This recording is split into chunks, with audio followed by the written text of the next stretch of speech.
بسم اللہ الرحمن الرحیم۔ السلام علیکم ناظرین، آج اس ویڈیو میں ہم آپ کو وہ تمام روحانی اصول و ضوابط اور شرائط بتائیں گے جن پر عمل پیرا ہو کر آپ کسی بھی وظیفہ، چلہ، مراقبہ یا روحانی عمل میں کامیابی حاصل کر سکتے ہیں۔ ناظرین، دنیا میں بہت سے لوگ اپنی مشکلات کے حل کے لیے وظائف کرتے ہیں اور ان میں زیادہ تر لوگوں کو ناکامی کا سامنا کرنا پڑتا ہے۔ وظائف میں ناکام ہونے والے افراد گھروں میں، قبرستانوں میں، مزاروں پر، دریاؤں کے کناروں پر اور صحراؤں میں بڑے بڑے وظیفے کرتے ہیں، مگر اس کے باوجود یہ لوگ ناکامی سے دوچار ہو جاتے ہیں۔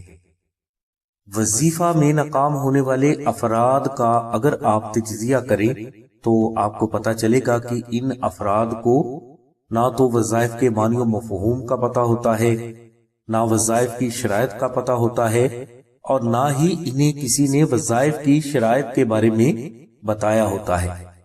غور کریں کہ اگر کسی فرد نے دریا میں کشتی ڈالی ہو اور اس کے بعد اسے نہ تو چپو چلانے کا پتہ ہو، نہ اسے چپو چلانا کسی نے سکھایا ہو، اور نہ ہی اسے یہ پتہ ہو کہ کس طرف جانا ہے، تو کیا ایسے افراد کبھی اپنی منزل پر پہنچ سکتے ہیں؟ تو اس کا جواب ہے کہ ہرگز نہیں۔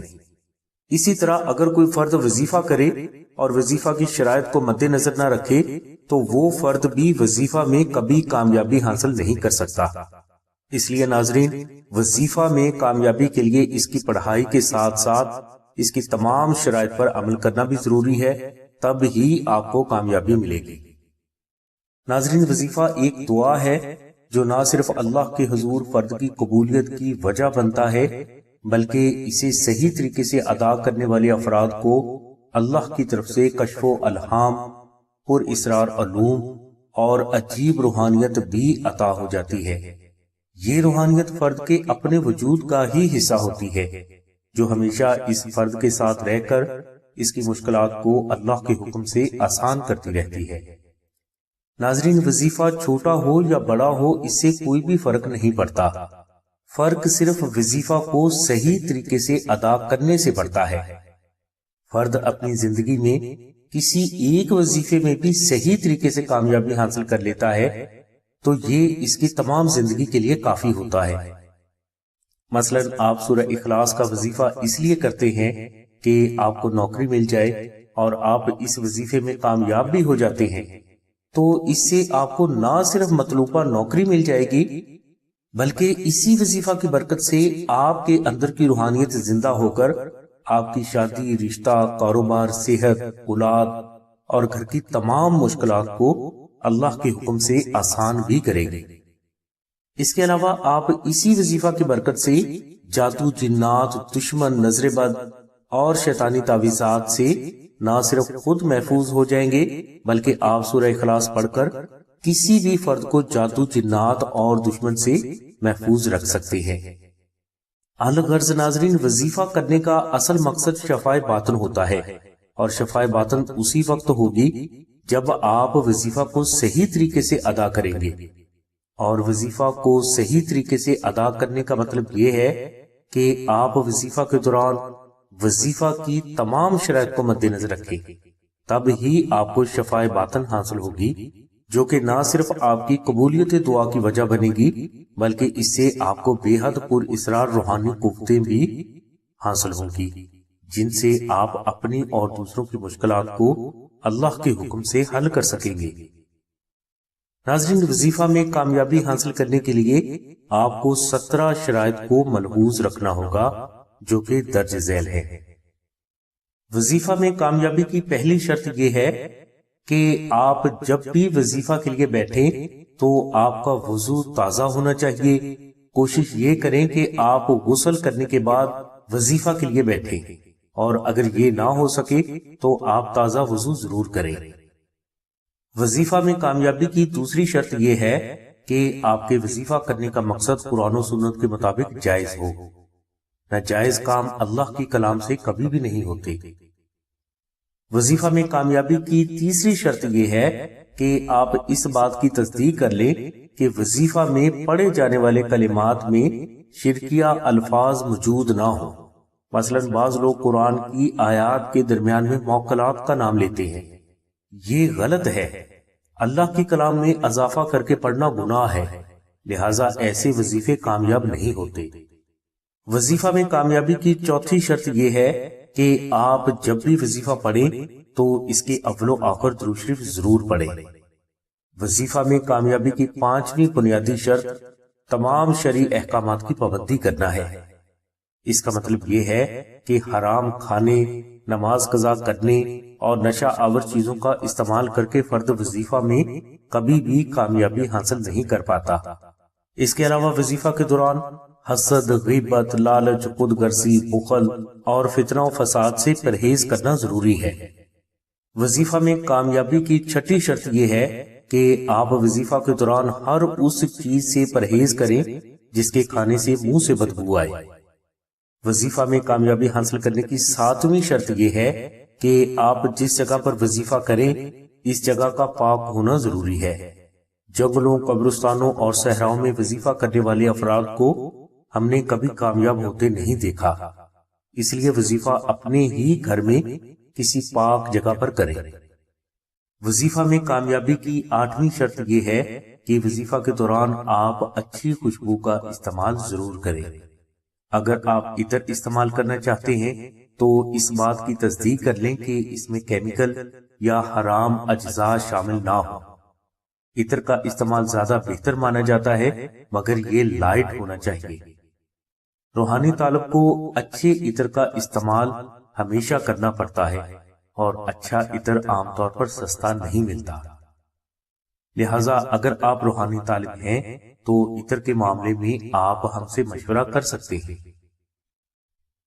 وظیفہ میں کامیابی کی نویں شرط یہ ہے کہ آپ کو اس بات کا پختہ یقین ہو کہ آپ اللہ کی جو کلام پڑھ رہے ہیں اس کی برکت سے آپ کے نزدیک کسی بھی قسم کی نقصان دینے والی چیزیں نہیں آ سکتی۔ لہٰذا جو لوگ وظیفہ سے پہلے اپنے گرد چھری سے لکیر لگاتے ہیں تو یہ ان لوگوں کے ایمان کی کمزوری ہے، لہٰذا انہیں اپنی اصلاح کرنی چاہیے۔ وظیفہ میں کامیابی کی 10ویں شرط یہ ہے کہ وظیفہ میں دکھائی دینے والے خواب یا مناظر کا تذکرہ آپ اپنے روحانی استاد کے علاوہ کسی سے بھی نہ کریں۔ وظیفہ میں کامیابی کی 11ویں شرط یہ ہے کہ آپ وظیفہ کو اس فرد کی روحانی اجازت سے شروع کریں جس نے پہلے یہ وظیفہ کیا ہو اور وہ متقی و پرہیزگار بھی ہو۔ وظیفہ میں کامیابی کی 12ویں شرط یہ ہے کہ آپ وظیفہ کو چاند کے پہلے 7 دنوں کے اندر اندر ہی شروع کریں۔ اس کے علاوہ وظیفہ کو آپ سحری، فجر یا عشاء کی نماز کے بعد ہی تلاوت کریں۔ وظیفہ میں کامیابی کی 13ویں شرط یہ ہے کہ آپ وظیفہ کے کم از کم 1 دن روزہ ضرور رکھیں۔ وظیفہ میں کامیابی کی 14ویں شرط ترک لذت ہے۔ اس کا مطلب یہ ہے کہ آپ وظیفہ کے دوران ہر اس کام اور غذا سے پرہیز کریں جو آپ کو گمراہ کر دینے والی لذت دے۔ وظیفہ میں کامیابی کی 15ویں شرط یہ ہے کہ آپ کو وظیفہ شروع کرنے سے پہلے، وظیفہ کے دوران اور وظیفہ کے بعد وظیفہ کے فیض و برکات کو جاری رکھنے کے لیے اور اسے قائم رکھنے کے لیے ترک گناہ کرنا ہی ہوگا۔